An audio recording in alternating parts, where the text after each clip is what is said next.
Hey, what's going on, guys? Nate here, and today I'm going to show you how to install the Iron Rock Offroad high clearance crossmember for a Jeep WJ. This is the second version or second generation of the Jeep Grand Cherokee. All right, let's get started. So I already have mine pretty much taken off, but the first thing you're going to want to do is you want to support your transmission with a jack or jack stand, preferably a jack. It's got a bigger base. You want to put a piece of wood up there to disperse the force across your pan so you don't damage the pan. And second, what you're going to want to do, this is what I did. Some people don't do this, but I do. I took a jack stand and I raised it up to put it on the very back edge of the transmission. And then thirdly, if you have a little jack like this is something you can pick up at Harbor Freight. This just puts force on the cross member so it doesn't just fall out when you start taking off the bolts. Now, when you've got everything all set up here, there's 8 bolts in total, 9 bolts actually. There's 4 on each side here and over there, and then there's the one big one right there in the middle, which I'm currently working on taking out. These right here are, these ones right here on the edges, these are 15 millimeter, and then the one up there is an 18 millimeter. So the first thing you're going to want to do is start taking off your bolts, which as you can see I've already got mine undone, which is loose, and I got my ratchet dangling here. So once you start getting your 8 bolts off on your crossmember that hold it to the frame rail here, you're gonna have left this big bolt, the 18 mil that I was talking about earlier.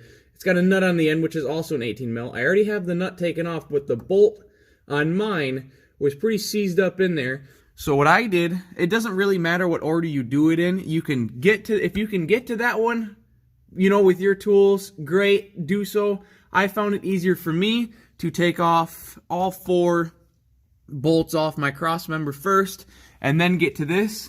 And as you can see, I got some riggery going on here, lots of extensions and a ratchet, and then there's a swivel way down there at the end there. So basically right now I'm just cranking away at it, and I'll update you when I get it out.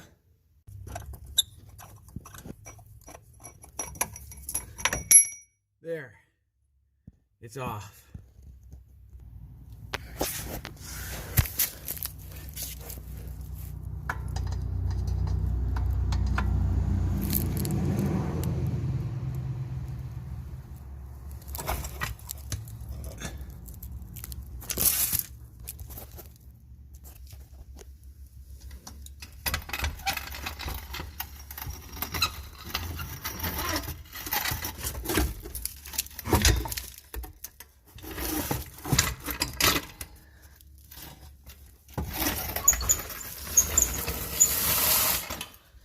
Look at that.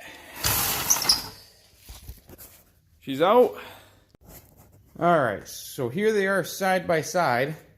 Obviously you can tell which one's Iron Rock Offroad and which one's my original.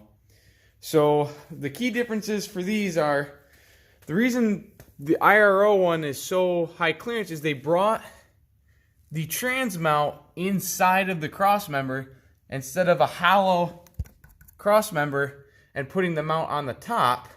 So if you get down low, you can definitely see that there is certainly some difference.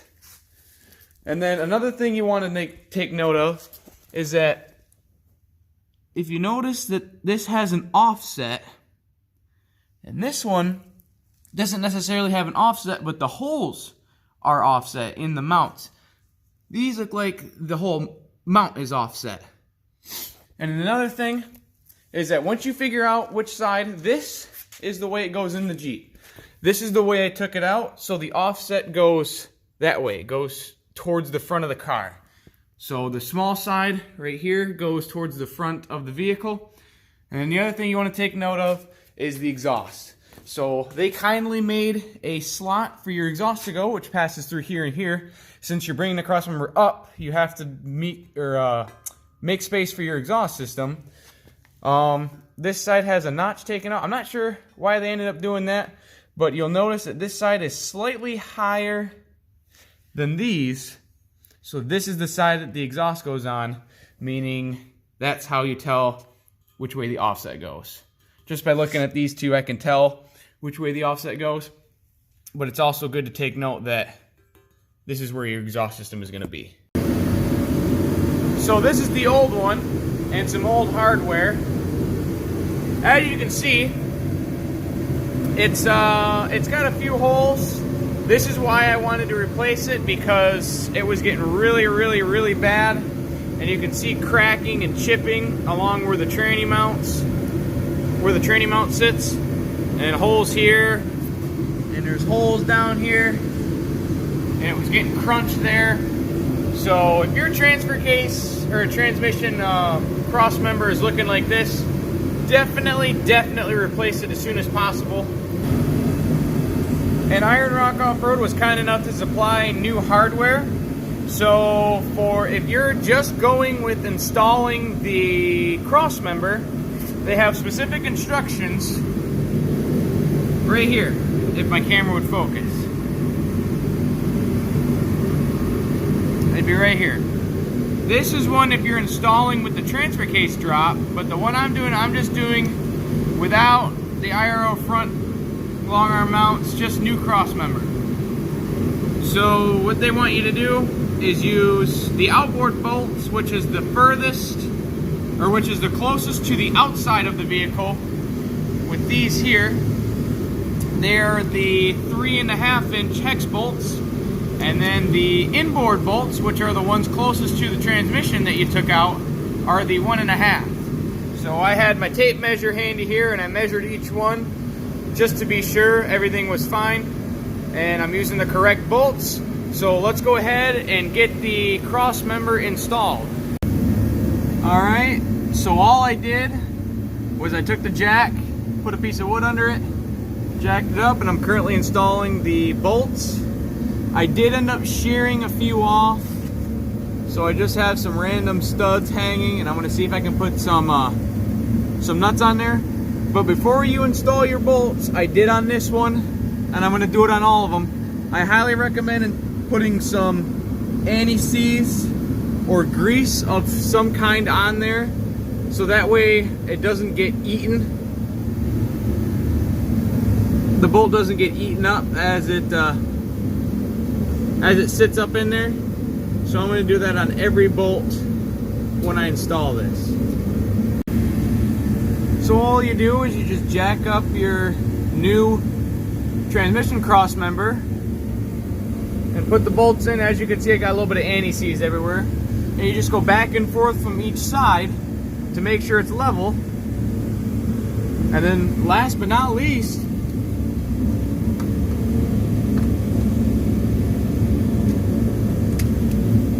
look at that.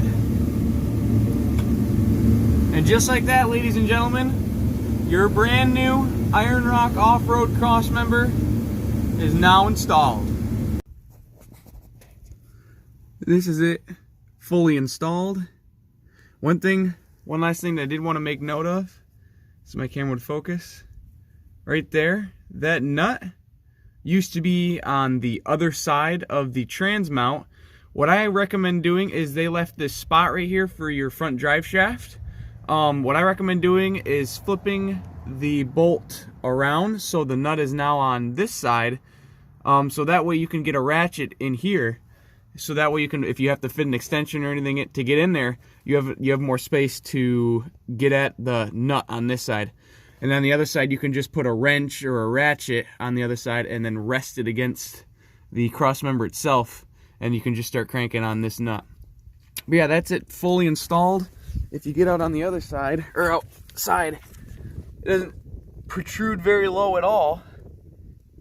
It's perfect. It's way better than what it was. This one's not rusty.